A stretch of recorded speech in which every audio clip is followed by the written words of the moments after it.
Ito na guys. Anong tawag sa inyo to? So yan o. Ito, matigas yung balat nito. And then dito lang siya tumubo guys. So yan. Marami siyang dahon. And then ito naman, hindi pa yan pwede na kunin. Kasi bata pa siya. Matigas to guys, nire-regadi yan. And then ito naman yung isa. Yan, napakalaki. Hindi pa pwede. No, lumagpas guys.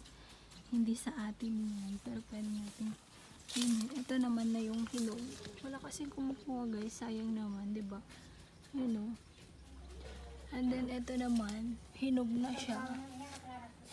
Yan, kita niyo. Malaki yan. Mas malaki pa sa aking ulo. Nire-regadi yan guys. Yan.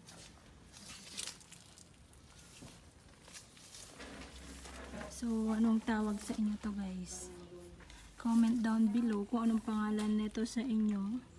Ito guys, ang process niyan, kapag binuksan, kailangan ng regade. Para, ano kasi matigas guys, parang nyug. And then sa loob, malambot na siya sa loob. And then ito, niluluto.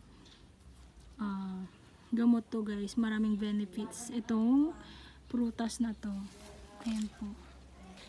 Ayan. Marami pong benefits yan. Na prutas. Ayan na yung kukunin natin. Ayan. Yan yung kukunin natin na isang hinog na. Kita nyo yan? Reregadihan natin yan. Tapos iluluto. Kita nyo yan.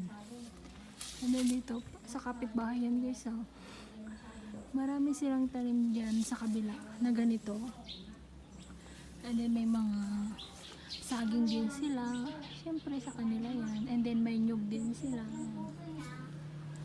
Yan guys. Kita nyo yan.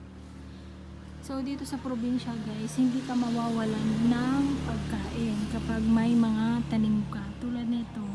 Maraming benefits yan guys. Nakakagamot sa mga sakit-sakit. Tulad ng diabetes, cancer, high blood, kung ano pang sakit guys. Pero ito yung process nila to ay niluluto.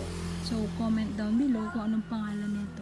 Syempre alam ko ang pangalan nito, kaya tinatanong ko kung anong pangalan sa inyo ito. Itong prutas na to, matigas siya guys. Alam nyo guys, napakamahal niyan kapag may bumibili. Napakamahal ng isang depende pa sa laki. So yan napakalaki na kunin na natin yun. Kunin na natin yun. Kaya lang hindi natin maabot. So kailangan natin ng hagdan na upuan para makuha itong miracle. Diba? Nasabi ko na, miracle fruit. So yan yung miracle fruit. Hindi natin maabot. Yan, abot na natin. Tigas yun Dinig nyo? Ganyan pala guys kapag hinog na siya. Yan. Anong pangalan sa inyo to guys? Sa Luzon, sa Visayas, Mindanao, Davao, or sa ibang bansa kung may mga ganito po kayo. Anong pangalan yan sa inyo?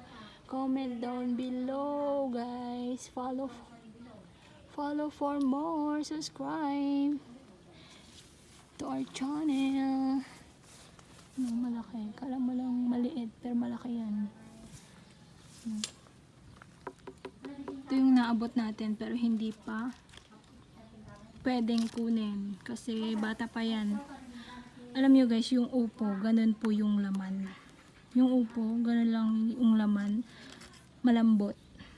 Malambot, pero matigas dito sa labas. Ito yun ready to pick natin kapag okay na, pero bata pa. Ayun na yung ready. Kukunin natin yan, hindi natin na maabot. Kukunin natin, hindi natin maabot. Yan yung mga prutas dito. Yung saging, kunin natin, pero hindi natin abot yung saging. Yung nyog, hindi rin natin abot. Okay lang yan. Hingi tayo kapag magbibigay sila sa kapitbahay. Sa kapitbahay nga to Yan Pero nagbigay sila ng 4. I love you 2. Kaya mauuna yung 2. Kukunin natin, tapos pupunta sa you. And then pupunta sa love. Ano pupunta sa I love you too.